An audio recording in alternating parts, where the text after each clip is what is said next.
মারা গেছে কে? বেগম খালেদা জিয়া, তিনবারের সাবেক প্রধানমন্ত্রী, আপসহীন দেশ নেত্রী। 54 বছরের ইতিহাসে এত বড় জানাজা কারো ভাগ্যে জটিনি। আল্লাহু আকবার।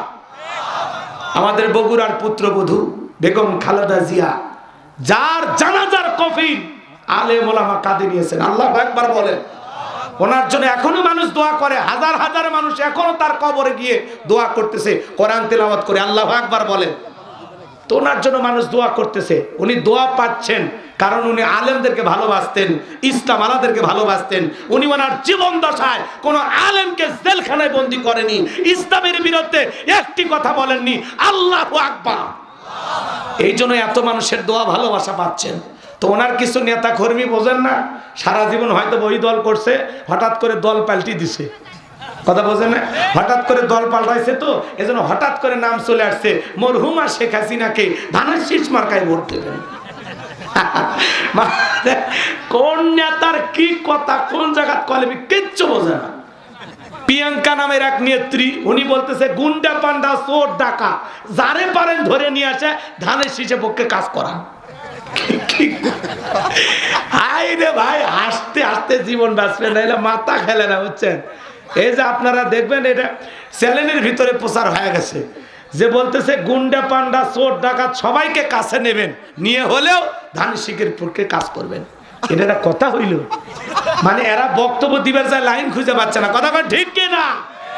হ্যাঁ, এরকম স্লিপ অফ টান হচ্ছে, বক্তব্য দিবার যায়। আমাদের এক ভাইও আবার ধাম করে বলে ফেলে দিছে যে বিড়ি টানবেন, এরপরে যদি দাঁড়িপাল্লার পক্ষের কাজ করেন আল্লাহ হয়তো আপনার পূর্বের জীবনে সব গুণে মাফ করে দিবেন। মানে নির্বাচন সামনে আসে, কত ম্যাজিক যে হচ্ছে, কথা কি বুঝতে পারতেছেন? এই জন্য সাবধানে কথা বলা লাগবে। কথাই ভুল হলে, যেহেতু ক্যামেরা থাকে, মিডিয়া থাকে, রেকর্ড হচ্ছে, খুব সাবধান। যেই দলেরই লোক হোক সাবধানে কথা বলেন। কথা ঠিক না? হ্যাঁ, উনি বলে ফেলে দিছে ওই কথা, যে চাচা চা খাচ্ছেন, গল্প করছেন, হয়তো বা বিড়ি টানলেন, সারা জীবন যত গুনাহ করছেন, এখন তওবা করে যদি ফিরে আসেন আর যদি দাড়িপাল্লার পক্ষে কাজ করেন, তাহলে হয়তো বা আল্লাহ আপনাকে মাফ করে দিতে পারে। তো যাই হোক, সে যেমনে পারে উপস্থাপন করতেছে। ভাই, এক নেতা বোঝে না, ভোটের আগে নেতাদের মাথা ঠিক থাকে না, এক আসরের নামাজ 3 বার পড়ে। কথা কন ঠিক কিনা? খেজুর গাছ দেখেও সালাম মারে, আসসালামু আলাইকুম। কর্মীরা কয় নেতা এটা তো মানুষ না, গাছ। নেতা করছে, আমি মনে করছি এটা একটা ভোটার। কথাকে বুঝছেন? নির্বাচনের আগে নেতাদের মাথা ঠিক থাকে না, এজন্য কে কি কবি খালি এখন বিনোদন পাবেন। রাগ করতেছেন নাকি আপনারা? তাহলে আমার ভাইয়েরা, আল্লাহর ঘর মসজিদের জন্য কিছু দেওয়া যায়? দেবেন না? দোয়া করবো বলেন, নাকি বাকি আলোচনা শুনবেন? কি করবো? বাকি আলোচনা শুনবেন? তাহলে একটু তাকবীর দেন, লিল্লাহি তাকবীর। তাহলে বলেন, মা যদি সন্তানের জন্য দোয়া করে, তাহলে মুসা নবীর সাথে কসাই জান্নাতে গেল, সেই মা আমাদের ঘরে নাই? সেই বাবা আমাদের ঘরে নাই?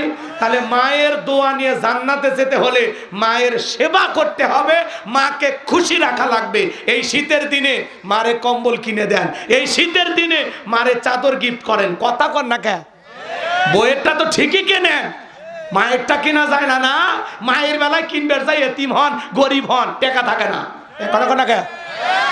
বইয়ের চাদর কিনে দেবো না, দরকার আমার লঙ্গি কেটে বোক চাদর দেবো, তার মায়ের চাদর আগে। কথা কর।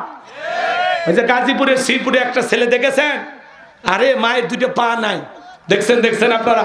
মায়ের 2টা পা নাই, পঙ্গু হাসপাতালে যায়, মার পা কাটে ফেলে দিছে। এই মায়ের সেবা করতে যায়, বউ চলে গেছে, সন্তান চলে গেছে, চাকরি চলে গেছে, এই ছেলেটা তবু মায়ের সেবা করা থেকে বিরত হয়নি। বলেন আল্লাহু আকবার। এই যুগের ওয়াইসকুরুনি হলো এই ছেলে, বলতেছে আমি আমার দুনিয়ার সব চলে যায়, যা আমি আমার মাকে ফেলাইতে পারবো না। পঙ্গু মায়ের সেবা করে, বউ চলে গেল, চাকরি চলে গেল, তবু মাকে ছাড়লো না। এরাই হলো সত্যিকারের মায়ের পাগল সন্তান। কথা বলেন ঠিক না? আল্লাহ যেন এই সন্তান আর মায়ের জন্য উত্তম ব্যবস্থা করে দেন। একটু জোরে কর না আমিন, একটু জোরে কর না আমিন। তাহলে মায়ের সেবা কারা কারা করবেন? আর একবার হাত তুলে দেখা। কি ওয়াদা ঠিক থাকবে তো ইনশাল্লাহ? পিতামাতার সাথে ভুল বেয়াদবি করলে আজকে যা পা ধরে মাপ চাবেন, ক্ষমা নেবেন, পিতামাতার কাছে দোয়া নেবেন, পিতামাতাকে সব সময় খুশি রাখবেন, পিতামাতার কলিজার সন্তান হবেন, চক্ষু শীতলকারী সন্তান হিসাবে যেন আল্লাহ আমাদেরকে কবুল করেন। চিল্লা বলেন আমিন। এরপরে ভাইয়েরা আমার, তাহলে তারা কি করবেন? ইল্লা সাহাবাল ইয়ামিন, ডানপন্থীরা জান্নাতে প্রবেশ করবেন। ফি জান্নাতি ইয়াতাসাআলুন, তারা জান্নাতে প্রবেশ করবেন। একজন জান্নাতি আর একজন জান্নাতীর সাথে পরস্পরে গল্পে লিপ্ত হবে। ওই যে বললাম সভাপতি আর আমি, আল্লাহ যদি একই জান্নাত দেয় অথবা আপনাকেও জান্নাত দেয়, আমারও যদি আল্লাহ দয়া কইরা জান্নাত দেয়, তাহলে ওই জান্নাতে দেখা হয়ে যাবে, একে অপরকে চিনতে পারবেন, আলাপচারিতায় তারা লিপ্ত হয়ে যাবে। জান্নাতের ভিআইপি বাগানে বসে তারা গল্প করতে করতে হঠাৎ করে তাদের দৃষ্টি নিচের দিকে চলে যাবে। 3 শ্রেণীতে ভাগ করবেন, এর মধ্যে যারা ডান পাশে থাকবে তারা হলো নিরাপদ। ডানপন্থী যারা আল্লাহর জান্নাতে প্রবেশ করবে তারা বলুন সুবহানাল্লাহ। আমার আল্লাহ সেই কথা বলেন, ফি জান্নাতি ইয়াতাসাআলুন, তারা জান্নাতের বাগানে প্রবেশ করবে। একজন জান্নাতি আর একজন জান্নাতীর সাথে জিজ্ঞাসাবাদ করবে, আলাপচারিতা করবে, গল্পে লিপ্ত হবে। আমি আল্লাহর কাছে দোয়া করলাম, আল্লাহ আজকের মাহফিলের সভাপতি রোস্তম আলী সাহেবকে যে জান্নাত দেবেন, আল্লাহ ওই একই জান্নাত দয়া করে আমারে দিবেন। আল্লাহ যদি দয়া করে আমাদেরকে জান্নাত দেয়, তাহলে একে অপরের সাথে জান্নাতে দেখা হবে, একজন আর একজনের সাথে গল্পে লিপ্ত হবে। বলবে আপনি গোলাম রব্বানী জি, আমি ওই যে রোস্তম আলী একসাথে ছিলাম দিনাজপুরে। জি জি, এই যে দেখেন কবরে জীবন চলে গেল, বিচার দিবস চলে গেল, আল্লাহর ফয়সালা, আপনিও জান্নাতি আমিও জান্নাতি, আসেন আমরা জান্নাতের বাগানে বসে গল্প করি। সুবহানাল্লাহ। তখন জান্নাতের ভিআইপি বাগানে বসে একে অপরের সাথে জিজ্ঞাসাবাদ করবে, আলাপচারিতা করবে, গল্পে লিপ্ত হয়ে যাবে।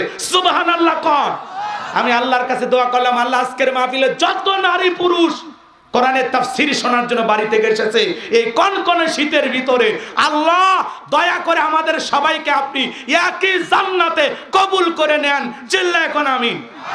আর একটু জোরে বলেন আমিন। আরো একবার বলেন আমিন। আপনার আমিন আর ফেরেশতাদের আমিন যদি মিলে যায় তাহলে তো গুটি লাভ। আমার দিকে তাকান, কষ্ট হচ্ছে আপনাদের? এই যে আমি দোয়া করলাম, আল্লাহ যদি দয়া করে আপনাদেরকেও জান্নাত দেন, আমারেও যদি আল্লাহ দয়া করে দেয়, একই জান্নাত যদি হয়, আপনারা দেখে আমাকে চিনতে পারবেন, আমি দেখে আপনাদেরকে চিনতে পারবো। সুবহানাল্লাহ। আপনারা বলুন হুজুর আপনি গোলাম রব্বানী, ওই তো আমাদের এলাকায় ওয়াজ করতে গেছিলেন, দেখেন হুজুর আল্লাহর ফয়সালা, আল্লাহ দয়া করে আপনাকেও জান্নাত দিচ্ছে, আমাদেরকেও জান্নাত দিচ্ছে, আসেন গল্প করি। এখন বলতেছেন হুজুর দোয়া করলে জান্নাত অতই সহজ। তাহলে ছোট্ট একটা ঘটনা অনেকেই শুনেছেন, তারপরে 2-1 লাইন বলে আমি মূল আলোচনায় যাব। কষ্ট হবে? মুসা আলাইহিস সালামের নাম শুনেছেন? মুসা নবী আল্লাহকে বলে, আল্লাহ আপনি কি আমারে জান্নাত দেবেন? আল্লাহ ডেকে বলে, পয়গম্বর এটা কেমন কথা, অবশ্যই তোমাকে জান্নাত দেব। সুবহানাল্লাহ। এরপরে মুসা নবী ডেকে বলে, আল্লাহ জান্নাতে আমার প্রতিবেশী কে হবে জানতে বড় মনে চায়। আল্লাহ ডেকে বলে, পয়গম্বর জান্নাতে তোমার প্রতিবেশী হবে যে বর্তমানে দুনিয়াতে একজন কসাই। সে ডেকে বলে, আল্লাহ দুনিয়াতে এত মানুষ থাকতে একটা কসাই কেন আমার সাথে জান্নাতে যাবে? আমার আল্লাহ ডেকে বলে, পয়গম্বর কেন কসাইকে জান্নাত দিলাম যদি জানতে চাও কসাইয়ের বাড়িতে চলে যাও। এইবার পয়গম্বর চলে গেলেন সেই বাজারে, কসাই গোশত বিক্রি করে বাড়ির পথে রওনা করেছেন। মুসা আলাইহিস সালাম ডেকে বলে, কসাই আমি যদি তোমার বাড়ির মেহমান হই তোমার কি কোনো আপত্তি আছে? বলে না, আমার কোনো আপত্তি নাই। পয়গম্বর চলে গেলেন মেহমান হয়ে। কসাই বাড়িতে যাওয়ার পরে নিজের হাতে গোশতগুলো রান্না করে তার জনম দুঃখিনী মা, অন্ধ চোখে দেখতে পারে না, মায়ের মুখে তুলে তুলে খাওয়াইলেন। খাওয়া শেষে জনম দুঃখিনী মা 2টা হাত তুলে দোয়া করে বলে, আল্লাহ এই জামানার মুসা নবী যেই জান্নাতে থাকবে ওই একই জান্নাতে আমার ছেলেটাকেও তুমি কবুল করে নিও। এইবার কসাই যখন মুসা আলাইহিস সালামের কাছে চলে আসলেন, আমার ভাইয়েরা আল্লাহর পয়গম্বর মুসা নবী জিজ্ঞাসা করে, কসাই একজন মহিলা কণ্ঠে দোয়ার আওয়াজ শুনতে পাইলাম, মহিলাটাকে? বলে আপনি মনে কিছু নেবেন না, ওইটা হলো আমার মা, নিয়মিত আল্লাহর কাছে দোয়া করে, আল্লাহ এই জামানায় মুসা নবী যেই জান্নাতে থাকবে ওই মুসা নবীর সাথে আমার ছেলেকেও আপনি একই জান্নাতে কবুল করে নেন। আপনি বলেন কই জামানার নবী মুসা আর কই আমার মতো সামান্য কসাই আল্লাহকে এই দোয়া কবুল করতে পারে। মুসা নবী দেখে বলে, কসাই আমি হলাম জামানার নবী মুসা, আর আল্লাহ তাআলা আমারে জানিয়ে দিয়েছেন আমি যেই জান্নাতে থাকবো তোমার মায়ের দোয়ার কারণে আল্লাহ কি জান্নাতে তোমাকেও কবুল করে নিয়েছেন। বলুন সুবহানাল্লাহ। একটা কসাই যদি মায়ের দোয়ার কারণে মুসা নবীর সাথে একই জান্নাতে যায়, ও আমার দিনাজপুরের বাবাজিরা, সেই মা আমাদের ঘরে আছে না নাই? সেই মায়ের যদি আমরাও দোয়া নিতে পারি আমাদের ভাগ্যেও জান্নাত জুটায় দেবেন তিনি কে? কথা বোঝেন নাই মনে হয়?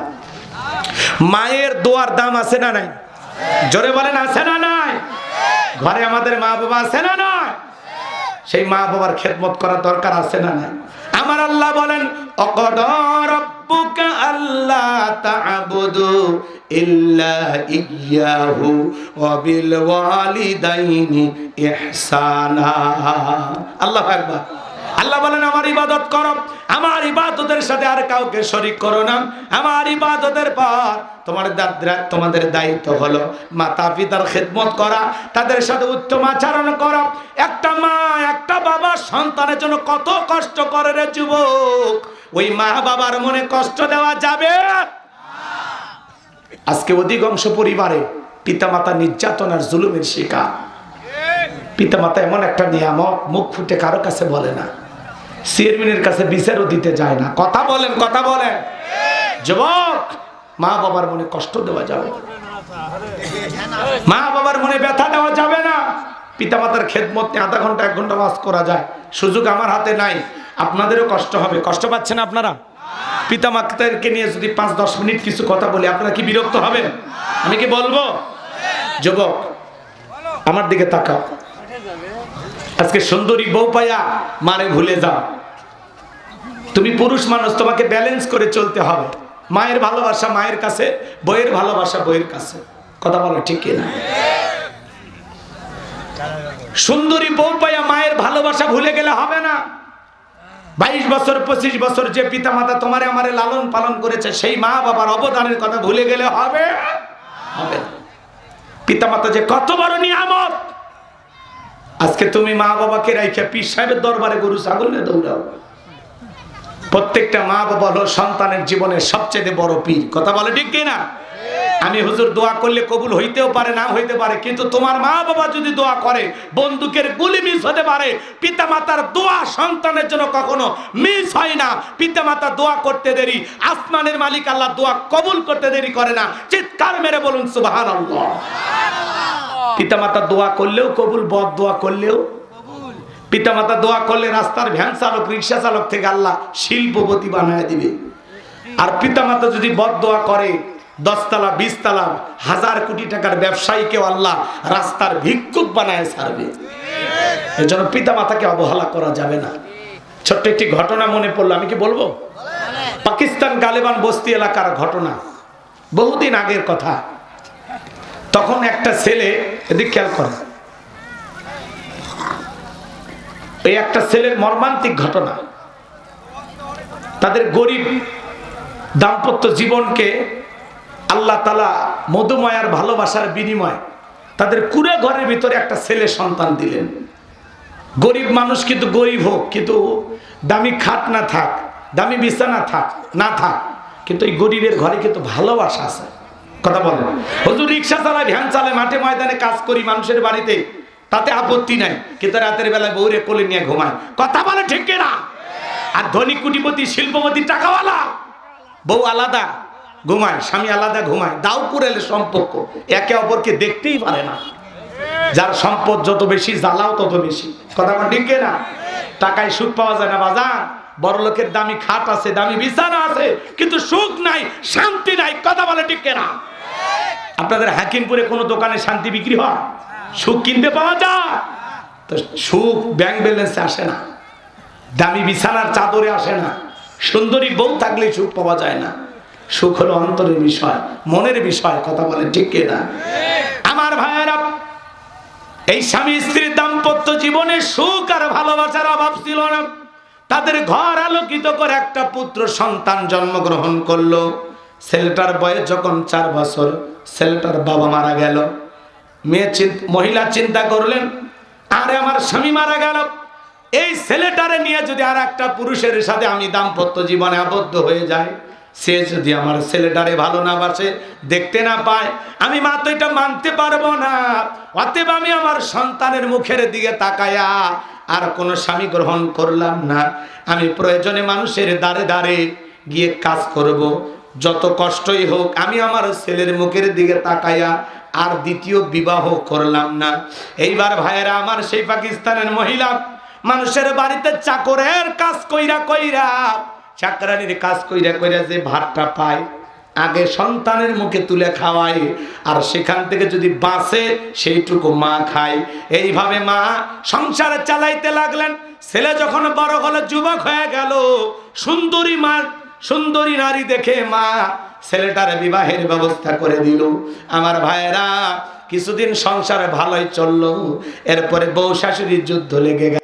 না, স্ত্রী আর তার মায়ের মধ্যে ঝগড়া লেগে গেল। প্রথম প্রথম ছেলেটা মারেও গালি দেয়, বউরেও গালি দেয়, কিন্তু ছেলেটার ভিতরে আস্তে আস্তে পরিবর্তন দেখা দিল। এই ছেলের বউ রাগ করে বাপের বাড়ি চলে গেছে, স্ত্রীকে আনার জন্য গেছে, বলতেছে শোনো, তুমি যদি তোমার মাকে মারো তাহলে আমি যাব। নাউজুবিল্লাহ, কালকে বললেন, আজকে বলার দরকার নেই, খালি শুনে যান।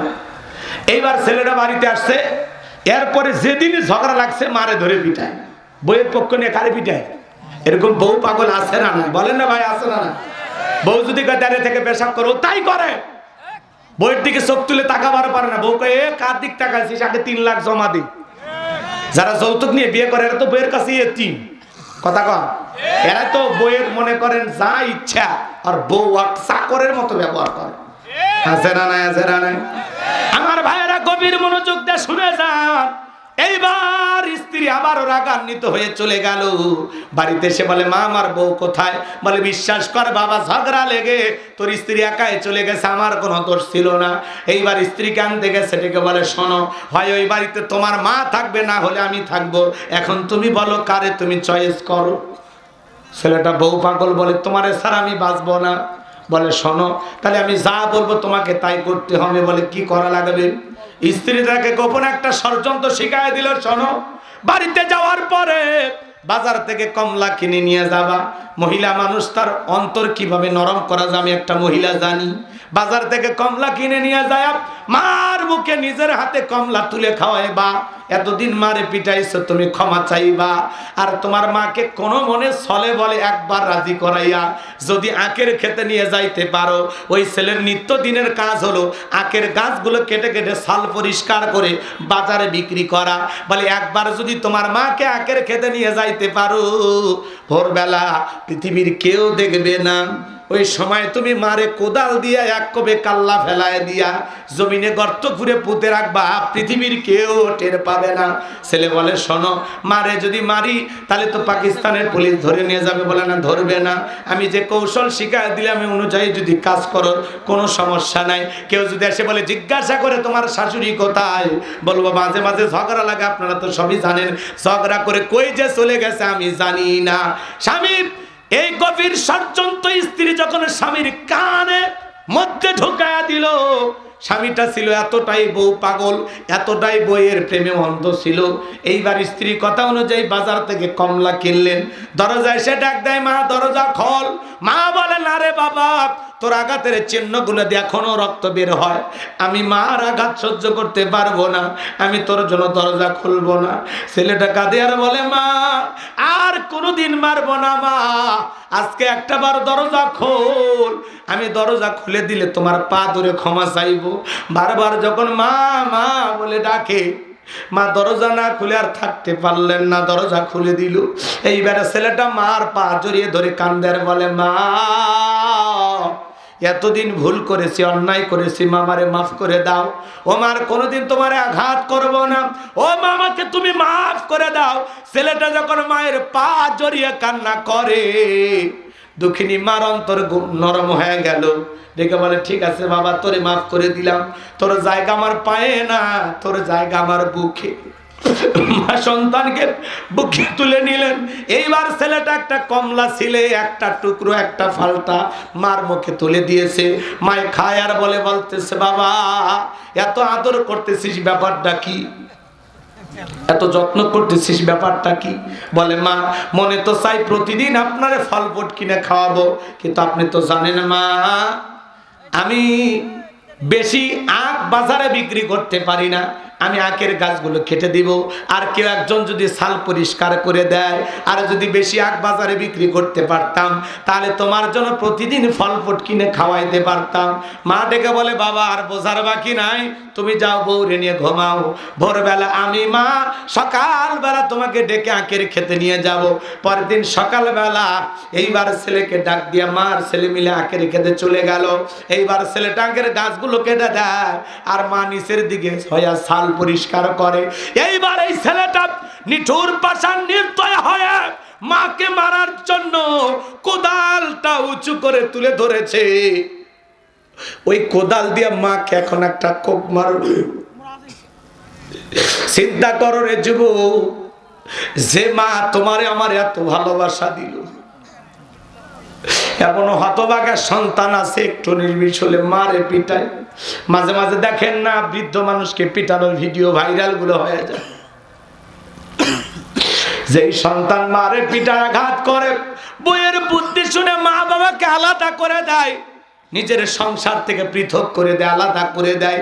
ওই সন্তানগুলো যেন মা বাবাকে আলাদা করে দেয় নাই, নিজের ভাগ্য থেকে জান্নাতকে আলাদা করে দিয়েছে। কথা কোন ঠিক কে দাও? এ তরুণ যুবকেরা, একটা মা সন্তানের জন্য কত কষ্ট করে জানো? সন্তান যখন মা পেটে ধারণ করে ৩-৪ মাস মা খাইতে পারে না, মার বমি বমি ভাব হয়। বর্তমান পৃথিবীর ডাক্তাররা গবেষণা করে বলতেছে আপনি আমি মায়ের গর্ভে ছিলাম এই জায়গাটা মাত্র 10 ইঞ্চি, সন্তানের বয়স যখন 6 মাস হয়ে যায় পুরো জায়গাটা কভার হয়ে যায়, মায়ের পেটে থাকার মতো আর কোনো জায়গা নাই। তখন আল্লাহ তাআলা সন্তানের 2টা পা মার কলিজার সাথে লাগাইয়া দেয়। সন্তান যদি 1 ইঞ্চি বড় হয়, ওই পা দিয়ে সন্তান মায়ের কলিজা 1 ইঞ্চি উপরে তুলে ধরে। বর্তমান পৃথিবীর ডাক্তার গবেষণা করে বলতেছে বাজান, একটা সন্তান ওই 7 মাস 1 দিন থেকে ডেলিভারির আগ পর্যন্ত কমপক্ষে 4 থেকে 5 ইঞ্চি লম্বা হয়। ওই সন্তান তখন 4-5 ইঞ্চি 2টা পা দিয়ে মার কলিজাটা উপরের দিকে তুলে ধরে। যেই সন্তান মায়ের পেটে সব চাইতে কম নাড়াচাড়া করে, ওই সন্তানটা মায়ের গর্ভে থাকা অবস্থায় 4500 বার মায়ের কলিজায় লাথি মারে। আপনিও লাথি মারছেন, আমিও লাথি মারছি বাজার। 8-9 মাস যখন হয়ে যায়, মার পেটটা যখন তরমুজের মতো বড় হয়ে যায়, মা ঘুমাইতে পারে না। ডান কাত হইতে কষ্ট হয়, বাম কাত হইতে মার কষ্ট হয়। মা তখন দেয়ালে পিঠটা লাগাইয়া, খাটের সাথে পিঠটা লাগাইয়া সারা রাত জায়গা জায়গা কাটায়া দেয়। গর্ভে সন্তান নিয়েছে মা, সারা রাত কাটায়া দেয়, ঘুমাইতে পারে না। সারা রাত জায়গা নফল নামাজ পড়ে যে সব হয়, মায়ের আমল নামায় আমার আল্লাহ সেই সব লিখে দেয়। বলেন সুবহানাল্লাহ। ডেলিভারির সময় যখন চলে আসে, গভীর নিচিতে মা বাবার 2টা পা জড়ায় কান্দে। মায়ের চোখের পানি যখন বাবার পাকে স্পর্শ করে, বাবা ঘুম থেকে জাগ্রত হয়ে বলে বিবি এত রাত্রি বেলায় কেন তুমি কান্না করো, কি হয়েছে তোমার? ডেকে বলে স্বামী, কত মহিলা সন্তান জন্ম দিদিকে মারা যায়, আমি যদি মারা যাই আমারে তুমি মাফ করে দিও স্বামী। দীর্ঘদিন আপনার সংসার করলাম, ভুল বেয়াদবি মাফ করে দেবেন, এই নান সংসারের চাবি বুঝাইয়া দিলাম। এই কথা বলে মা দাইমার ঘরে চলে যায়। প্রসবের যাতনায় মা দাঁত মুখ কামড়ায়। প্রসবের কি যাতনা, কি যে কষ্ট, কি যে ব্যথা, দুনিয়ার মা সারা কেউ বুঝবে না। নবীর এক সাহাবী মারে কাঁধে করে না খানায় কাবা তফ করতেছে। আমার নবী বলে সাহাবী কাঁধে কে? বলে হুজুর আমার মা। আমার নবী বলে সাহাবী 6 বছর বয়সে মারে হারিয়ে ফেলেছি, মায়ের সেবা করা কিসমত আমার ভাগ্যে জোটে নাই। সাহাবী তুমি বড় ভালো কাজ করতেছো। সাহাবী বলেন হুজুর আমি যে আমার মাকে কাঁধে করে নিয়ে খানায় কাবা তওয়াফ করলাম, আমি কি আমার মায়ের হক আদায় করতে পেরেছি? আমার নবী বলেন সাহাবী তোমার মা তোমাকে জন্ম দেওয়ার সময় প্রসবের যাতনায় আ শব্দ করেছিল, ওই একটা আ শব্দের হক দুনিয়ার কোনো সন্তান আদায় করতে পারবে না। এজন্য আমার নবী বলেন হুমা জান্নাতুকা ওয়া নারুকা, তোমার পিতামাতায় তোমার বেহেশত, তোমার পিতামাতায় তোমার দোজখ। পিতামাতা খুশি, আরশের মালিক আল্লাহ খুশি। পিতামাতা বেজার, আরশের মালিক আল্লাহ বেজার। এক কলিজার টুকরা দিনাজপুরের যুবকেরা ভালো করে শুনে নাও, শোনাও। এইবার যেদিন মা সন্তানটাকে জন্ম দিবে, দুনিয়াতে ভূমিষ্ঠ করবে, ওই দিন মাকে সন্তান সবচাইতে বড় 3টা লাথি মারে। বর্তমান পৃথিবীর ডাক্তার গবেষণা করে বলতেছে বাজার ওই 3টা লাথি সবচাইতে বড়। প্রথম লাথিটা সন্তান যখন মায়ের পেটে মারে, ওই লাথির কারণে এতদিন যে কভারের ভিতরে সন্তান ছিল, যে পর্দার ভিতরে সন্তান ছিল, এই কভার এই পর্দাগুলো ফেটে যায়। মার প্রচন্ড ব্যথা লাগে, কষ্ট হয়। এরপরে যখন দ্বিতীয় লাথি মারে, মা সহ্য করতে পারে না, মা চিৎকার মারে, কান্নাকাটি করে। তৃতীয়বার লাথিটা এত জোরে মারে বাজার, মার শরীর থেকে তখন রক্ত ঝরা শুরু হয়ে যায়। বর্তমান পৃথিবীর ডাক্তার গবেষণা করে বলেছেন বাজার একটা সন্তানকে জন্ম দিতে গিয়া মা কমপক্ষে 2.5 কেজি থেকে 2 কেজি পরিমাণ রক্ত শরীর থেকে ঢেলে ফেলে দেয়। ছোট্ট বালতি দিয়া 1 বালতির মতো রক্ত মা সন্তান ডেলিভারি করতে গিয়ে শরীর থেকে পড়ে যায়।